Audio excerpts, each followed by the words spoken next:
I'm going to start off this morning with something just a little different. It'll only take a second, so please, and I hope you can hear this okay. The point is, I wrote this in 1967. It's a little song.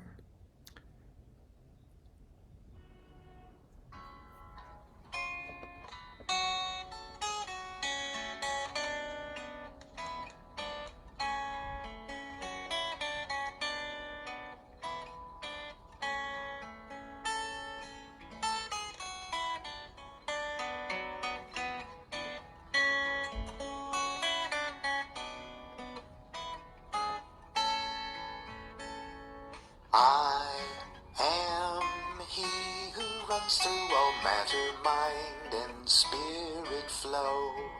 From my breath both earth and heaven go into one big game illusion, all within me by my love. I will dwell with me from whence I come.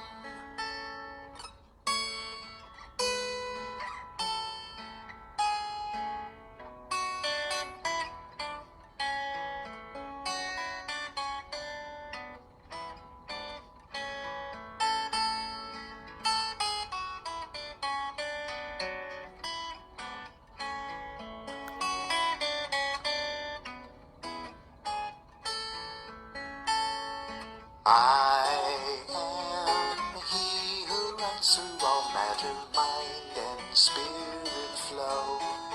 From my breath both earth and heaven go into one big game illusion, all within me by my love. I will dwell with me from whence I come.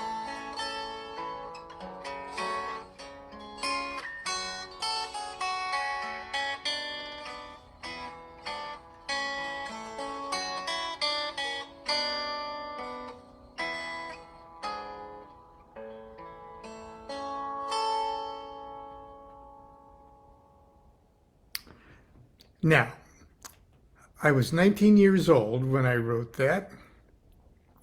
I think LSD had a lot to do with that creative effort back then. But the point I want to make this morning is we're all very interested in what we were in our previous incarnations, and there's great romance in thinking that we lived other lives and did other things and made other mistakes and won battles and lost battles and all bringing us to the point of this incarnation. And we go to great lengths and get hypnotically regressed or avail ourselves to the EHNB of the Enochian system to get the ideas of previous incarnations. But when you think about it, it's always been this incarnation. So when people ask whether or not I believe in reincarnation, I go, no, I've just always been myself. Now I'm 75, almost 75 years old right now. And there's not a single cell in my body that's the same as the cells I had when I was a baby. Okay? I'm my own reincarnation, and the things that I've done in this lifetime up to this point have brought me to what I incarnated to this morning when I woke up. And I was going through my files of ancient things on a computer that I brought from the very first little computers that I had. I somehow got a lot of files that have survived to be in the computer I'm talking to you on right now. And I ran across an interview from 20 years ago. And I have to apologize. I'm not sure what it was. It might have been for a Russian interviewer or a magazine. It was done remotely, so I wasn't traveling in Europe at the time. And but it's obvious that it's that English isn't the first language of the interviewer. But I thought I would share it with you because it's so interesting to review one's diaries or see what your thoughts were even 20 years ago. Now, there's some of you out there that weren't even born yet when I was. So this is the Lon of 20 years ago. And I sort of agree with what I said then, and I sort of don't agree with what I said then, but I thought I'd share it with you. So, oh, the gardeners. The landlady sends gardeners and Constance is out there telling them what she doesn't want done.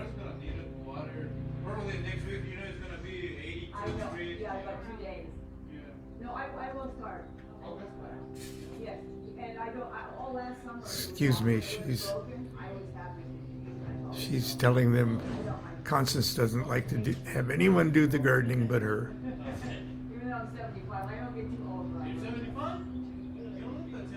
I hope you can hear what's going on. They just can't understand that they don't need to do anything.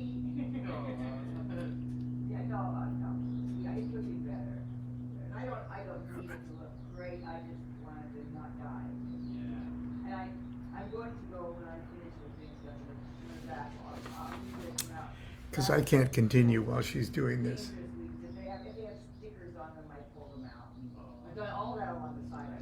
Dear, could you close the door? I'm sorry. He's on the computer. I'm sorry, dear. Well, excuse me, but it was important. Yes. Well, tell us what it was about. It's just the gardeners out there talking about the yard and the front yard, which they mow. And they have been very kind not to mow when it was muddy, so they didn't plow it up instead, like last year. They used their weed eater, and I also don't want them to try to turn the sprinkler system on because I'm not sedentary and I don't like to have the machine tell me what to do. Were they going to turn the? They mentioned it. Oh. So I didn't want to do that.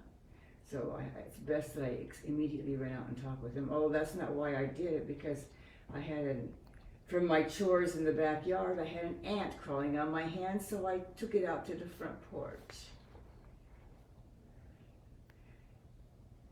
Now my chores in the backyard were a little odd this morning. Well, the show has turned interesting. A portrait of a snapshot of life at the DuQuette's house. You know what I was doing in the backyard, right? You were burying a possum. That I scraped off the street. Yes, a couple houses away. Did you give it last rites? I dug a hole for it. I lined the hole with leaves. I brought it over. I had put rubber and laid it in the hole. I put some rose petals and azalea flowers on it and one tiny sprig of rosemary on its forehead, so although it was quite squished, so that it would know that somebody remembered it. Oh, Rosemary's remembrance. And then I covered it up and I just came in and sat down for a minute because I'm pooped. It's hard being a grave digger is hard work. It was a rather large possum. And then the ant was on me and I went outside and I was lucky to catch the gardeners. Okay. I will shut up now. I didn't intend to do any of that. I just intended to sit down, and then the ant interrupted. Well, And then it all happened. it's all worth it. We are not the body. We're not the body. Okay. Would you like to read the questions, and I'll. No, I can't. I don't have my glasses on. All right. Probably at this point, I could probably see through walls. All right. Let's take our seats and quiet down. That's nice, dear. Okay, here's the questions. What do you consider your greatest magical achievement? And 20 years ago I said, getting this far. And I mean that. What do you consider your greatest magical disachievement? English isn't their first Error. Okay. And I answered, getting this far. I really mean that. Do you consider yourself a religious person? Yes, for a person that doesn't believe in God the way most people on this planet do, I'm a religious fanatic. In what way? I'm constantly trying to find God by discovering and trying to do my will. Question. What is Thelema for you besides 93 and will? And I just said intention. Question. How would you introduce Thelema to a native Chinese who never heard of it and has the will to listen? Now, this might have been a Chinese interviewer, but there's other things here that suggest that it wasn't Chinese. But anyway, how would you introduce Thelema to, say, a native Chinese who never heard of it and has the will to listen? If the person was familiar with the concept of the Tao, I would approach it from there. Will, in the truest sense, is the way. Question, do you use the internet a lot in your daily work? I use email a lot, and as preliminary to research, I do a lot of web searching. And there's the gardener. They only do the front yard, so it'll be quick. Okay. They don't go in the back. But the graveyard is. The graveyard's in back. Don't go near the graveyard. Okay. Do you find it amusing that World Wide Web, written shortly, is 666? And I just said, yes, very amusing. Which books would you take with yourself on a journey off Earth if you would leave the world before the Book of the Law came in front of your eyes? I'd take a deck of tarot cards, the Tao Te Ching, the Bhagavad Gita, the Adventures of Huckleberry Finn, the collected works of Shakespeare, and if I were alone, a few of my favorite erotic images.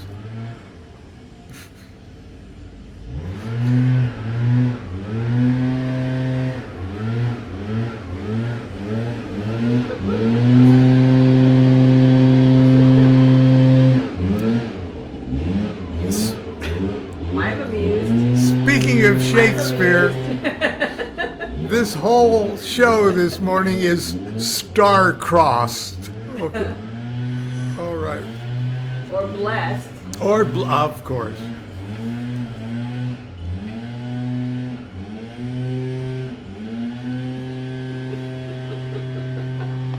I think blessed. I'm amused. I need to be amused after burying a possum.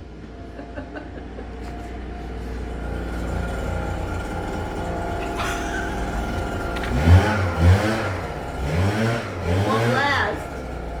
Jeez. Okay. I may just erase this whole thing. So if you're enjoying it now, you might not hear it again because I think I'll just... Yes, thank you.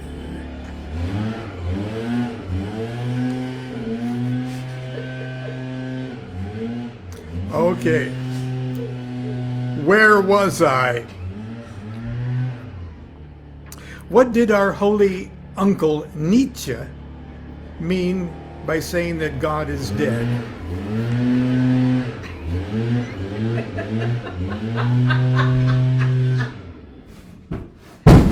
Uh-oh. Constance is laughing so hard she's knocking furniture over. Okay. That's what he meant. Whoa.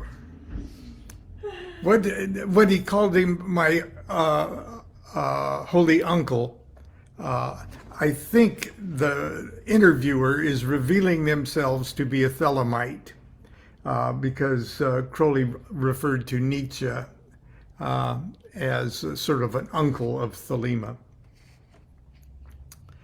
What did our holy uncle Nietzsche mean by saying, God is dead? I don't know. Perhaps he was simply observing the shift in universal human consciousness that challenges, indeed destroys, the old concept of deity. Can you please describe the moment in history when the relationship between magic as science and art and religion became traumatic, and why? As history, mythology, and tradition all get mixed up in people's minds when discussing religion, this is hard, if not impossible, question for me to answer. If we're talking about the Muse, the Christian, Muslim, or Jewish religions of the West, then we can certainly point out to the proscriptions of magical practices put forth by Moses or whoever the mythological character or characters the mythological Moses was based on. But like the Egyptians, from whom Moses emerged and of whom he claimed to despise, he stole the concept of only allowing an elite group practice what we consider magical arts. The ordinary people for whom religion, not magic, is really designed for, should be satisfied with letting the initiated priestcraft play with those things. But think about it. Would you want everyone to be a magician? There's a lot of gross, ignorant, stupid, insane, irresponsible, violent, and self-destructive idiots in the world. Frankly, I'm happy to let these morons don't dabble with magic and are rendered relatively harmless by oppressive religions. You missed that one. I probably heard it before. Oh, okay. Does magic as science and art conjoined and the womb of all the little academic sciences need official reevaluation and restitution inside universities and colleges around the globe? Why? Unfortunately, magic is a word that already has found a permanent niche in the departments of religion, history, sociology, and anthropology of colleges and universities. The essence of what magic really is, however, is currently revolutionizing academia under the guise of quantum physics and the study and practice by millions of quite ordinary people under the innocuous title power of intention. These are massive global movements and represent the most dramatic shift toward magical thought in history. We should not be too quick to dismiss them because they do not call themselves magic or because their proponents and practitioners don't wear black and draw pentagrams in the air. Do you find some similarities between the Crusades and modern wars that, from the common point of view, do nothing but forcibly export democracy with guns to remote places on earth and to the people of different mind and believing? What's the difference? The Crusades never really ended. The geopolitical realities of today have their roots in that collective nightmare. Throughout all of recorded history, one cannot encounter so great an enterprise inspired by less worthy motives, executed with more cruel incompetence, or led by individuals of more despicable character. Add the names of idiots like George W. Bush and Tony Blair, and change the names a few countries, and we can see how the madness continues. So that sort of dates this at around 2000, 2001 or 2003, 20 years ago. Question, is war something we should love as crowned and conquering children, even if we think the killing is unnecessary and primitive? I don't think we should love war, at least not the political kind. What's more unthelemic than surrendering your free will to become a soldier in a war that opposes your best interests? Yes, I know there are all sorts of wonderful spiritual benefits to taking the path of the warrior. But getting oneself enmeshed in the madness they today call war is, in my opinion, taking the path of the sucker. In the Aeon of Horus, the individual is the basic unit of society, not the family, not the tribe, not the country, not the race.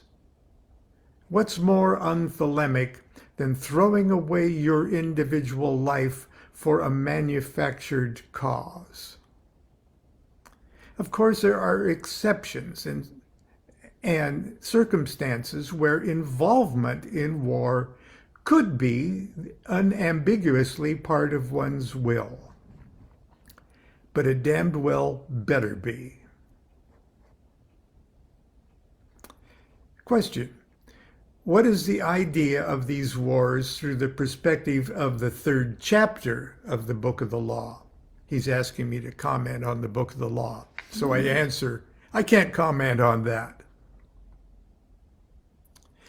When a modern man passes through Egyptian Museum in Cairo, he or she spontaneously compare their time with ours.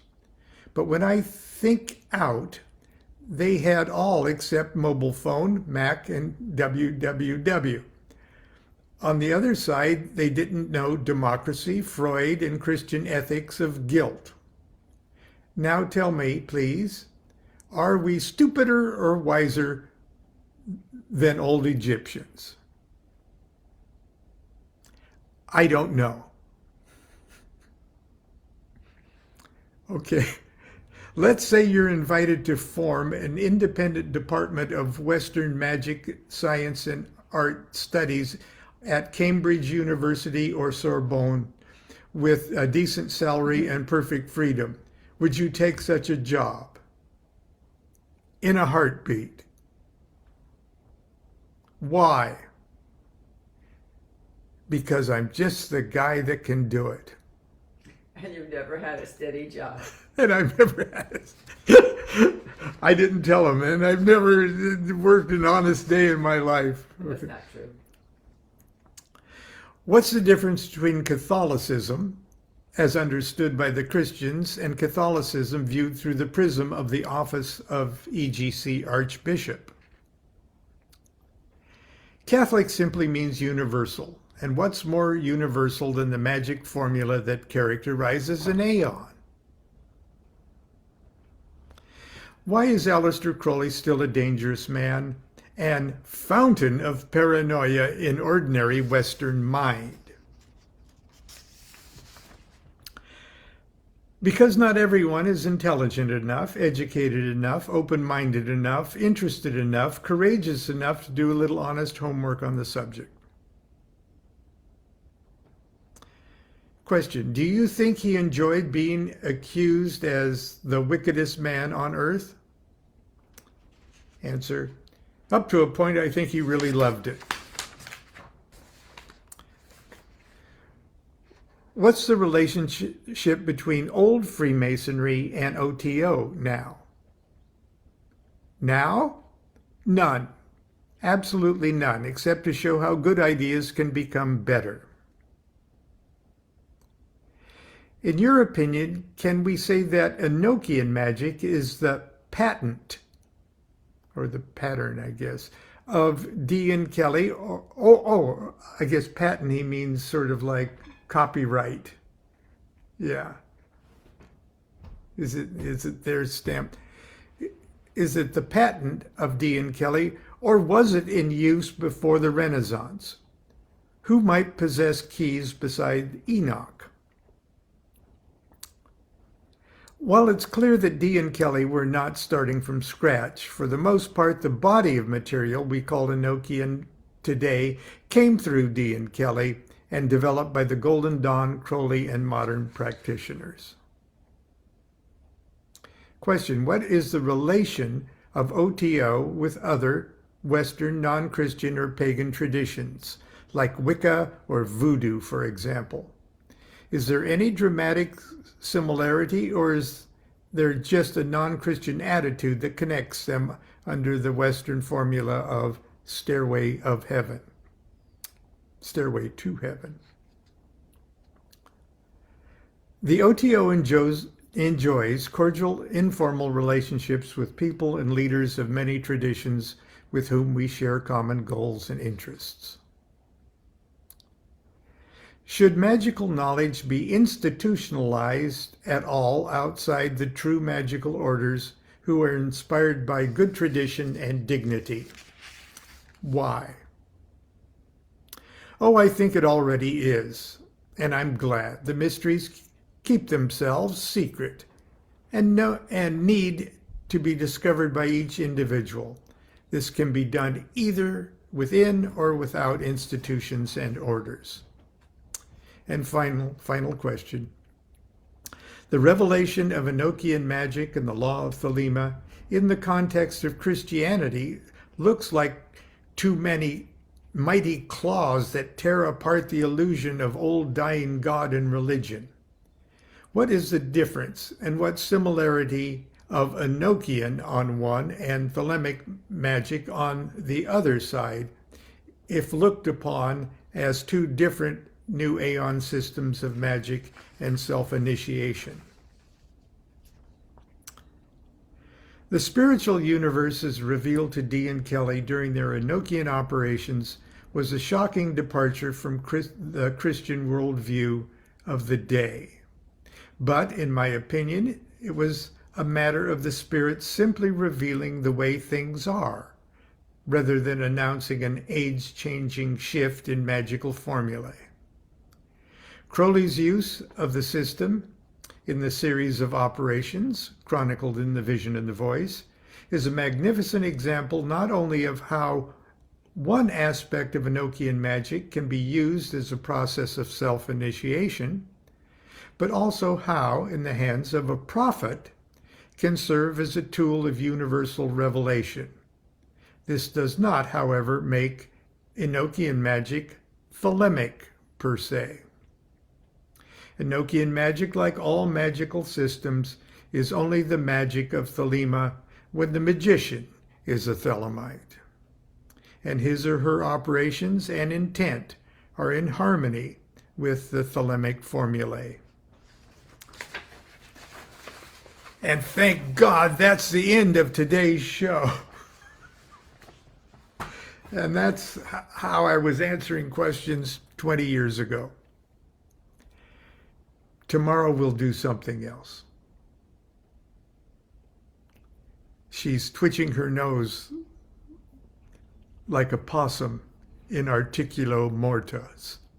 Oh no, it was not twitching. It was beyond not twitching anymore. Okay. Until tomorrow, continue to be good to yourself, be good to each other. Do what thou wilt shall be the whole of the law. Love is the law. Love under will. See you tomorrow.